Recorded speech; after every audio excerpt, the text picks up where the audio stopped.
श्री राम जन्मभूमि अयोध्या के कार्यक्रम को 1949 में आगे बढ़ाने में भी महाराज बलरामपुर का बहुत बड़ा योगदान था। और आज यह हम सब के लिए गौरव का क्षण है कि जिस धरती को अपनी कर्म भूमि के रूप में गौरवान्वित किया स्वर्गीय अटल बिहारी वाजपेयी जी ने, जिस क्षेत्र को विकास की एक नई आभा के साथ आलोकित करने का कार्य किया, भारत रत्न नानाजी देशमुख जी ने जो कार्य किया इंडिया कॉरिडोर में, उनकी विरासत आज भी हम सबको एक नई प्रेरणा प्रदान करता है। आज के इस अवसर पर जब थारू संग्रहालय का लोकार्पण का कार्यक्रम यहां पर संपन्न हो रहा है, मैं अपने जनजातीय समुदाय से जुड़े हुए, थारू जनजाति से जुड़े हुए आप सभी उपस्थित भाइयों और बहनों को हृदय से बधाई देता हूं। प्रदेश सरकार की ओर से आप सबका अभिनंदन करता हूं। भाइयों बहनों, आज का दिन हम सबके लिए अत्यंत महत्वपूर्ण है, और महत्वपूर्ण इसलिए है क्योंकि एक और हम यहां पर आजादी के अमृतकाल के प्रथम वर्ष में थारू संग्रहालय, जो आपको अपने अतीत के साथ जोड़ करके इन कार्यक्रमों को विकास की एक नई आभा के साथ आगे बढ़ने के लिए प्रेरित कर रहा है, जहां इसका लोकार्पण कर रहे हैं, वही याद करिए कि जब हम आजादी के अमृत महोत्सव में प्रवेश किए थे, तो आजादी के अमृत महोत्सव वर्ष में स्वतंत्र भारत में पहली बार एक जनजातीय नेत्री अपनी सादगी, अपनी सहजता, अपनी सरलता, अपने नेतृत्व की क्षमता के कारण देश की राष्ट्रपति बनी है। श्रीमती द्रौपदी मुर्मू जी देश की राष्ट्रपति बनी है। आज का उद्घाटन इसलिए भी महत्वपूर्ण है, जब हम यहां पे जनजातीय संग्रहालय का लोकार्पण कर रहे हैं, और वह भी अपने आदरणीय राष्ट्रपति के जन्मदिन की पूर्व संध्या पर एक कार्यक्रम हो रहा है। श्रीमती द्रौपदी मुर्मू जी के जन्म दिवस की पूर्व संध्या पर इस कार्यक्रम को हम कर रहे हैं। ये पूरे भारतवासियों का और जनजातीय समुदाय के सम्मान के गौरव का प्रतीक संग्रहालय बने, इस दृष्टि से आज मैं विशेष रूप से बलरामपुर जनपद में आया हूं। भाइयों बहनों, बलरामपुर जनपद के बारे में जो मैंने पहले भी कहा, अपने गौरवशाली विरासत का प्रतीक है बलरामपुर जनपद। यहां का जनजातीय समुदाय जो बहुतायत में थारू जनजाति से जुड़ा हुआ है, हमारा जनजातीय समाज तो वैसे भी, जो यहां पर हमारे पर्यटन और संस्कृति मंत्री कह रहे थे कि अपनी जड़ों से जुड़ा हुआ है, जंगलों की रक्षा करता है और जमीन के प्रति अनुराग भी रखता है। जड़ों से जुड़ने का मतलब अपनी विरासत को आगे बढ़ाने का कार्य करता है, विरासत पर गौरव की अनुभूति करता है। मुझे याद है, आज से लगभग 15-16 वर्ष पहले मैं यहां पर आया था। महाराणा प्रताप की मूर्ति के लोकार्पण कार्यक्रम के साथ वो आयोजन हुआ था, और मुझे याद है उस समय यहां के समुदाय के लोगों ने किस गौरव के साथ कहा था कि हम तो मेवाड़ के महाराणा की वंशज परंपरा के हैं, जिन्होंने विदेशी आक्रांताओं का छक्का छुड़ाने के लिए महाराणा प्रताप की सेना के साथ जुड़ करके कार्य किया था। ये गौरव की अनुभूति, यही विरासत का सम्मान है, और यही विरासत का सम्मान हमें अपनी जड़ों के साथ जोड़ता है। जिसको अपनी विरासत पर गौरव की अनुभूति नहीं होती, वो अपने जड़ों को भी मजबूत नहीं कर सकता है, और अपनी धरती माता की पृथ्वी माता भूमि पुत्रोहम पृथिव्या के इस भाव को भी कभी मजबूती प्रदान नहीं कर सकता है। जड़ों से जुड़ने का हमारे जनजातीय समुदाय का अपना अनुभव है। एक गौरवशाली उनका अतीत है। तो जंगलों की रक्षा का भी दायित्व उन्होंने अपने कंधों पर उठाया। याद करिए, अगर पूरी दुनिया ने जंगलों को बचाने के संकल्प के साथ अपने आप को जोड़ा होता तो ग्लोबल वार्मिंग की जो चैलेंज आज जीव सृष्टि के सामने आ रही है, कहीं पर टेम्परेचर इतना गर्म हो जा रहा है कि लोगों का जीना हराम हो जा रहा है, कहीं पर इतना ठंडा हो जाता है कि वहां पर जीव जंतु सबके अस्तित्व के सामने संकट खड़ा होता दिखाई देता है। कहीं इतनी बरसात पड़ जाती है कि तब भी जीवन पूरी तरह से अस्त व्यस्त हो जाता है। इन सभी समस्याओं का समाधान अगर है, इन जंगलों की सुरक्षा में है, इनके पर्यावरण के संरक्षण में है, इसकी सुरक्षा में है। और पर्यावरण का संरक्षण कैसे होना चाहिए, ये अगर जानना है तो हमारे जनजातीय समुदाय से जाकर के लोग सीखे। किस आत्मीयता के साथ उन्होंने इस कार्यक्रम को आगे बढ़ाया है और कैसे उन्होंने जंगलों की सुरक्षा के साथ अपने जीवन को लगा करके सैकड़ों हजारों वर्षों को उन्होंने गुजर बसर करके आज भी उसके साथ वही लगाव, वही आत्मीयता उनके मन में है। और भाइयों बहनों, जमीन के प्रति उनका अनुराग भी किसी से छुपा हुआ नहीं है। ये भारतीय मनीषा की ही देन है। हम में से हर व्यक्ति इस बात को मानता है कि माता भूमि पुत्रोहम पृथिव्या, ये धरती हमारी माता है, हम सब इसके पुत्र हैं, ये हमारे संस्कार हैं।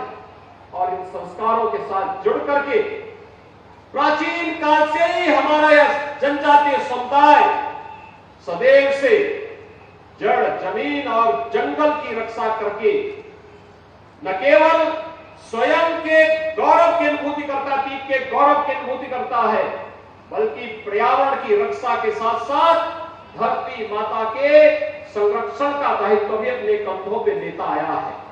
और इसीलिए देश के यशस्वी प्रधानमंत्री आदरणीय श्री नरेंद्र मोदी जी ने जनजातीय समुदाय के प्रति सम्मान का भाव व्यक्त करने के लिए 15 नवंबर की तिथि को जनजातीय दिवस के रूप में रखा है। भगवान बिरसा मुंडा के जन्म दिवस को जनजातीय गौरव दिवस के रूप में मनाने का निर्णय किया है। और आज पूरे देश के अंदर जनजातीय गौरव दिवस के रूप में 15 नवंबर की तिथि को पूरा देश मनाता है। इस दिवस को मनाने के पीछे भी यही हेतु है कि जो गौरवशाली अतीत है, देश की महान स्वतंत्रता संग्राम सेनानी बनकर के विदेशी हुकूमत की चूलों को हिलाने का कार्य हो या विदेशी आक्रांताओं का मुंहतोड़ जवाब देने के लिए किया गया उनका संघर्ष हो, उसका स्मरण किया जा सके, इसकी अनुभूति कराता है 15 नवंबर को जनजातीय गौरव दिवस। भगवान बिरसा मुंडा ने भी तो अपना जीवन इसी के लिए समर्पित किया था। थारू समुदाय के लोगों ने महाराणा प्रताप के सेना का हिस्सा बनकर के विदेशी हुकूमत को भारत की धरती से खदेड़ने के लिए और अंतिम दम तक लड़ने के, धरती माता की रक्षा करने और उन किसी भी प्रकार के आक्रांताओं को भारत की धरती पर बर्दाश्त नहीं करेंगे, इस संकल्प के साथ मानव की सेना के साथ चल करके लड़ करके भारत की सुरक्षा में, धर्म और संस्कृति की रक्षा में अपना योगदान दिया था। और आज यही कारण है भाइयों बहनों, जब हम भारत के अंदर प्रधानमंत्री मोदी जी के नेतृत्व में भारतीय जनता पार्टी सरकार के 9 वर्ष के यशस्वी कार्यकाल को देख रहे हैं, हमारे पास बहुत कुछ है कहने के लिए, बहुत कुछ है कहने के लिए। एक और वैश्विक मंच पर बढ़ रहा भारत का सम्मान। अभी परसों 21 जून को हम योग दिवस का आयोजन करेंगे, अंतर्राष्ट्रीय योग दिवस। दुनिया के लगभग 200 देश अंतर्राष्ट्रीय योग दिवस के साथ जुड़ेंगे। भारत की ऋषि परंपरा के प्रति कृतज्ञता ज्ञापित करेंगे। शरीर और मन से कैसे व्यक्ति स्वस्थ रह सकता है, इसकी आप एहसास भी करेंगे, योग के साथ जुड़कर के उसका एहसास भी करेंगे। भाइयों बहनों, एक तरफ विरासत को सम्मान देने का एक कार्यक्रम, प्रयागराज कुंभ को आपने देखा होगा, दुनिया के अमूर्त सांस्कृतिक धरोहर के रूप में कुंभ को मान्यता देना, ये भी प्रधानमंत्री जी के कारण हुआ। भारत की सांस्कृतिक और आध्यात्मिक धरोहर को वैश्विक मान्यता मिल रही है, विश्व में भारत का सम्मान बढ़ रहा है। आपने देखा होगा, आज ही प्रधानमंत्री जी अपने 6 दिवसीय दौरे पर दुनिया के तमाम देशों में गए हैं। मिस्र और अमेरिका की उनकी यात्रा एक बार फिर से यादगार करने वाली है। वैसे ही जैसे 19 मई से लेकर के 24 मई के बीच 6 दिवसीय उस यात्रा के दौरान आपने देखा होगा कि प्रधानमंत्री जी दुनिया के जिन भी देशों में गए, पापुआ न्यू गिनी हो, जापान हो, ऑस्ट्रेलिया हो, इन सभी देशों में प्रधानमंत्री जी को जो सम्मान मिला वह अभिभूत करने वाला है, प्रत्येक भारतीय के गौरव को बढ़ाने वाला है। आज वैश्विक मंच पर आप देखते होंगे, जहां कहीं भी संकट खड़ा होता है, दुनिया संकट मोचक के रूप में प्रधानमंत्री मोदी जी की ओर देखती है, भारत की ओर देखता है, आशा भरी निगाहों से भारत की ओर देखता है। या वैश्विक मंच पर भारत का बढ़ता हुआ सम्मान है, तो सुरक्षा का बेहतर वातावरण भारत के अंदर बनना। आज भारत सुरक्षित है, एक तरफ सुरक्षित भारत और दूसरी तरफ समृद्धि की ओर अग्रसर होता हुआ भारत, समृद्धि की ओर अग्रसर होता हुआ भारत। हाईवे बन रहे हैं, रेलवे का कनेक्टिविटी बेहतर हुई है, एयरपोर्ट बन रहे हैं, इंटरस्टेट कनेक्टिविटी बेहतर हुई है, गांव-गांव को सड़कों से जोड़ने का कार्य हो रहा है, हर घर बिजली और हर घर नल की योजना साकार हो रही है। लोक कल्याणकारी और गरीब कल्याणकारी योजनाओं में एक नए मानक 9 वर्ष के अंदर प्रधानमंत्री मोदी जी के नेतृत्व में भारतीय जनता पार्टी सरकार ने गढ़े हैं। भाइयों बहनों, आज से 9 वर्ष पहले एक सपना था कि गरीब को भी मकान मिलेगा, लेकिन आज ये सपना साकार हुआ है। देश के अंदर 3.5 करोड़ गरीबों को जहां आवास मिले, वहीं अकेले उत्तर प्रदेश में 54 लाख गरीबों को एक आवास प्रधानमंत्री आवास योजना के अंदर देने का कार्य किया गया है। 2 करोड़ 61 लाख गरीबों को हम लोगों ने फ्री में शौचालय की सुविधा उपलब्ध करवाई है। देश के अंदर 10 करोड़ ऐसे लोगों को सुविधा प्राप्त हुई है।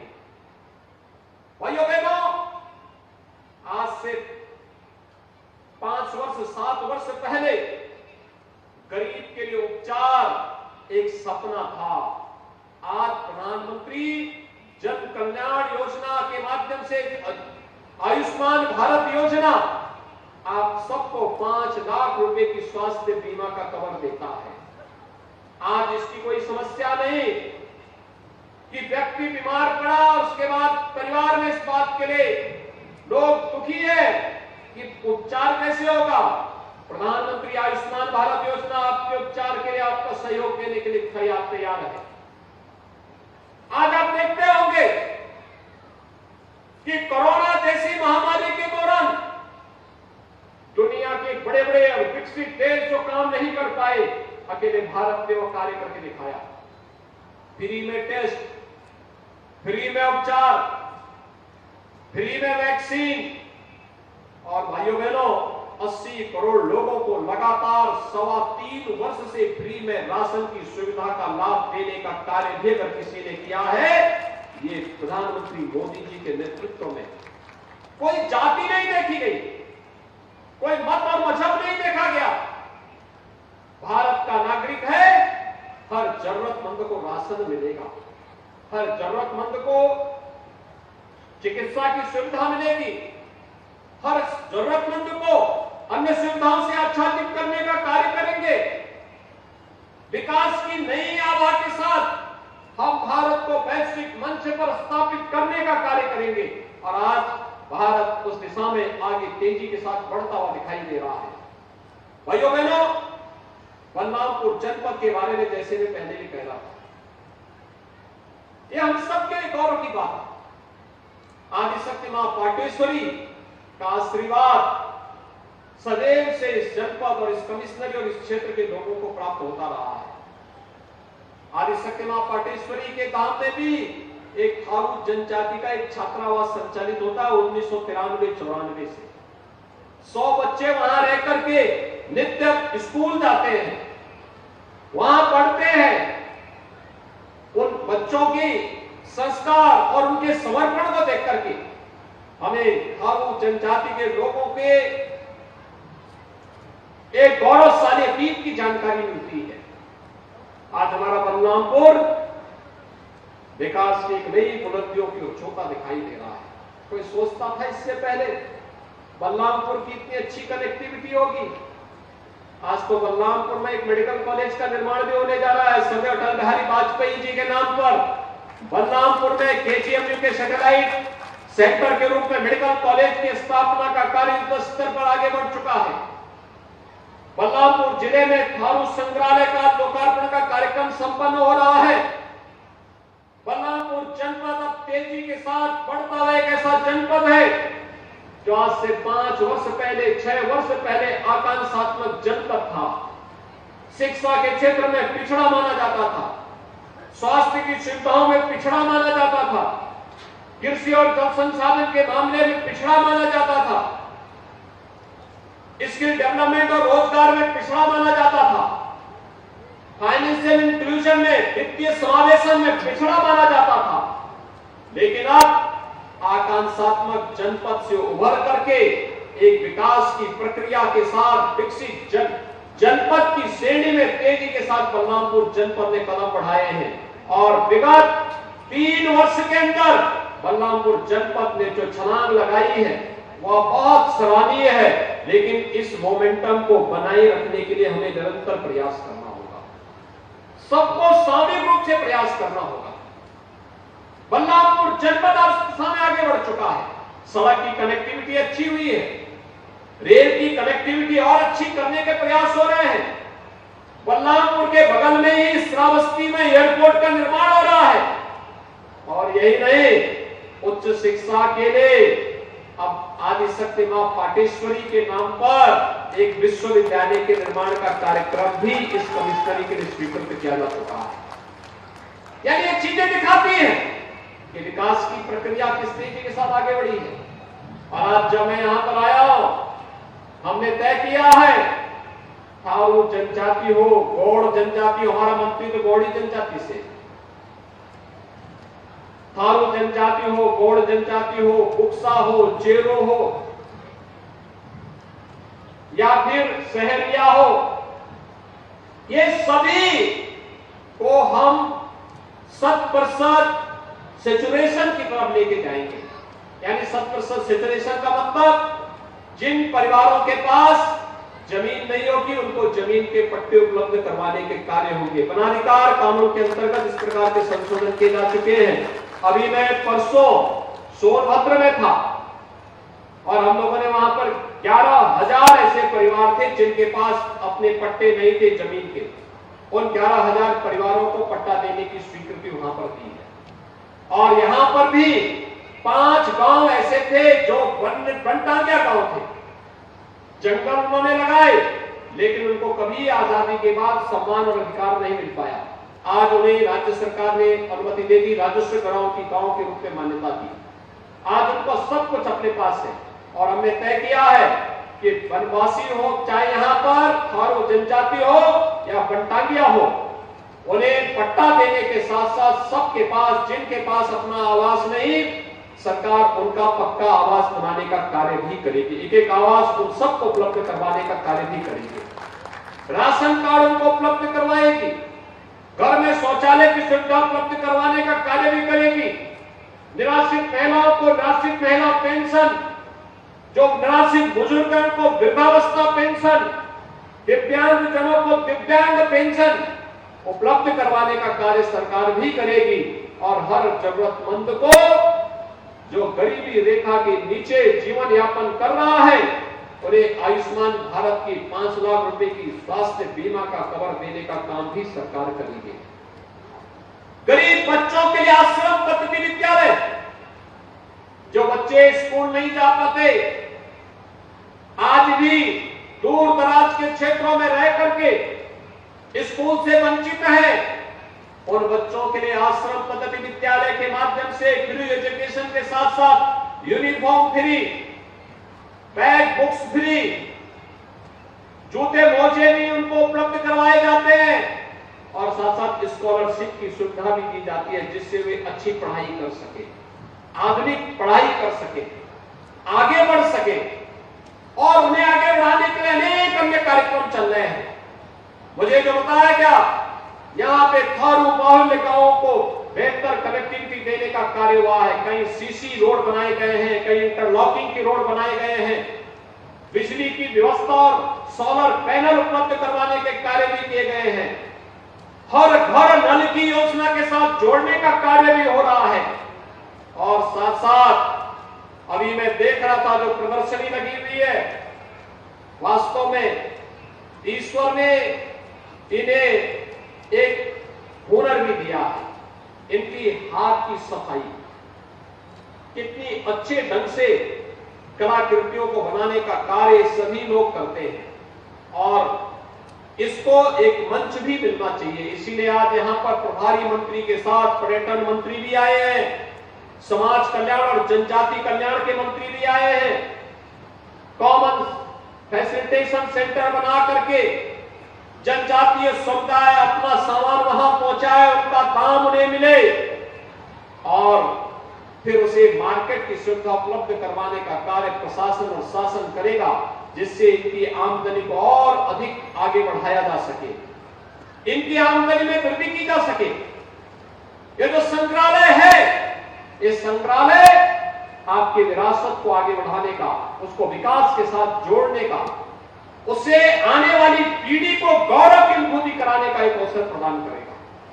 और इसलिए संग्रहालय के संरक्षण के साथ साथ यहां पर नियमित रूप से लोगों का आवागमन हो, लोग देखें। मैं यहां के जो मुखिया हैं, थारू जनजाति से जुड़े हुए जितने ग्राम प्रधान हैं या मुखिया हैं, उनसे भी मैं अनुरोध करूंगा कि उनके पास जो पुराने थारू संस्कृति से जुड़े हुए ऐसे सामान पड़े होंगे, जिनको आज के समय में हो सकता है कि वे उपयोग में कर रहे हो, लेकिन वह संग्रहालय में रखने लायक होंगे, वह यहाँ पर संग्रहालय में उपलब्ध करवाएंगे। तो उसके नीचे हम एक पट्टिका में उनका नाम जरूर लिखेंगे, ये उनके द्वारा प्रदान किया गया है।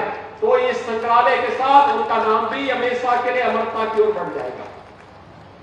संग्रहालय में लोग देखेंगे कि कितनी प्राचीन विरासत इसके साथ जुड़ी हुई है। एक कार्य करना और इस संग्रहालय को बलरामपुर से, तुलसीपुर से, पचपेड़वा और गैसड़ी से लोग आ सके, वहां से बस सेवा के साथ जोड़ना। लोग आए, स्कूली बच्चों को भी घुमाइए, यहाँ पर ला करके अच्छी सुविधाओं को उपलब्ध करवाइए, दिखाइए। थारू म्यूजियम के माध्यम से थारू संस्कृति के साथ जोड़ने, इस विरासत के साथ आगे बढ़ाने का कार्य अगर होगा तो लोगों को थारुओं की रहन सहन, उनकी कार्य पद्धति, उनकी समृद्ध विरासत की जानकारी होगी और इसको हम आगे बढ़ाने का कार्य करें। भाइयों बहनों, विरासत को भुला करके कोई समाज कभी आगे नहीं बढ़ सकता और उसका नमूना है कल एक और कार्य हुआ।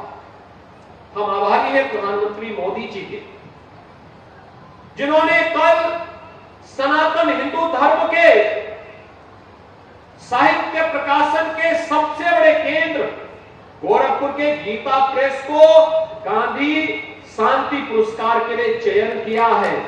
और भाइयों बहनों, आपने देखा होगा गीता प्रेस पिछले 100 वर्षों से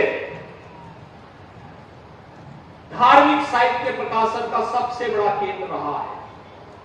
सस्ते मूल्य पर, बिना किसी सरकारी सहयोग के धार्मिक साहित्य, गीता है, रामायण है, वेद है, रामचरितमानस है और हर प्रकार के अन्य धार्मिक साहित्य को प्रकाशन के प्रमुख केंद्र के रूप में पिछले 100 वर्षों से सनातन हिंदू धर्म की सेवा गीता प्रेस कर रहा है। सनातन हिंदू धर्म मानवता के कल्याण का मार्ग प्रशस्त करता है। सर्वे भवन्तु सुखिनः, सर्वे सन्तु निरामया का संदेश सनातन हिंदू धर्म देता है। वसुधैव कुटुंबकम का संदेश सनातन हिंदू धर्म देता है। और इसलिए सनातन हिंदू धर्म जो सबके कल्याण की बात करता है, पूरी दुनिया को एक परिवार के रूप में मानता है, उसके प्रकाशन के प्रमुख केंद्र को गांधी पीस प्राइज मिलना यह अपने आप में जहां गौरव की बात है, वहीं प्रधानमंत्री मोदी जी के प्रति आभार व्यक्त करते हुए मैं गीता प्रेस को इसके लिए हृदय से बधाई देता हूं। लेकिन भाइयों बहनों, जिन लोगों को अपनी विरासत पर गौरव की अनुभूति नहीं होता है, जो लोग अपने आप को एक्सीडेंटल हिंदू कहते थे, उनके वर्तमान वंशज भी गीता प्रेस को मिले इस सम्मान को नहीं पचा पा रहे हैं। यानी उनको लगता है कि गीता प्रेस को इस सम्मान क्यों दे दिया गया, क्योंकि गीता प्रेस को मिला यह सम्मान सनातन हिंदू धर्म के प्रति अनुराग रखने वाले दुनिया के 100 करोड़ हिंदुओं का सम्मान है। और इसको आज कांग्रेस बचा नहीं पा रही है।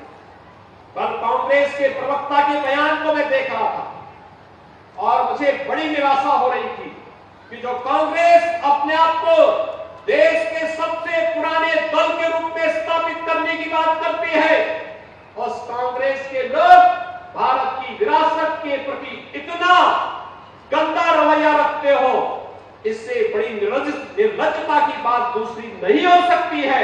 और इसीलिए आज के इस अवसर पर मैं आप सबका आह्वान करूंगा कि हमें अपने गौरवशाली विरासत पर सदैव गर्व करना चाहिए, उसके संरक्षण के लिए कार्य करना चाहिए। कल का कार्यक्रम जो कल संपन्न हुआ है, अपने प्रधानमंत्री जी के नेतृत्व की जूरी ने गीता प्रेस को गांधी शांति पुरस्कार के लिए चयन किया है। ये विरासत की उसी परंपरा का सम्मान है और आज उसी का अनुसरण करते हुए यहाँ पर थारू संग्रहालय का उद्घाटन भी इसी गौरवशाली परंपरा के प्रति सम्मान व्यक्त करने का एक अवसर है। इस अवसर पर एक बार फिर से सभी जनजातीय समुदाय से जुड़े हुए आप सभी भाइयों बहनों को मैं बधाई देता हूं। बलरामपुर वासियों को इस नए उपलब्धि के लिए बधाई देता हूं। यहाँ के जनप्रतिनिधियों के द्वारा जो प्रयास किया गया है, उसके लिए उन्हें धन्यवाद देता हूं और विश्वास व्यक्त करता हूं कि हम सब मिलकर के भारत की समृद्धि, भारत की सुरक्षा और भारत के स्वाभिमान के लिए निरंतर कार्य करते रहेंगे। एक बार फिर से थारू जनजाति से जुड़े हुए आप सभी उपस्थित भाइयों और बहनों को इस बात के लिए आश्वस्त करता हूं कि डबल इंजन की भाजपा की सरकार सदैव आपके साथ में है, आपके हितों को संरक्षण देने के लिए प्रतिबद्ध है, आपको हर प्रकार की सुरक्षा और समृद्धि के मार्ग पर अग्रसर करने के लिए पूरी प्रतिबद्धता के साथ कार्य करेगी।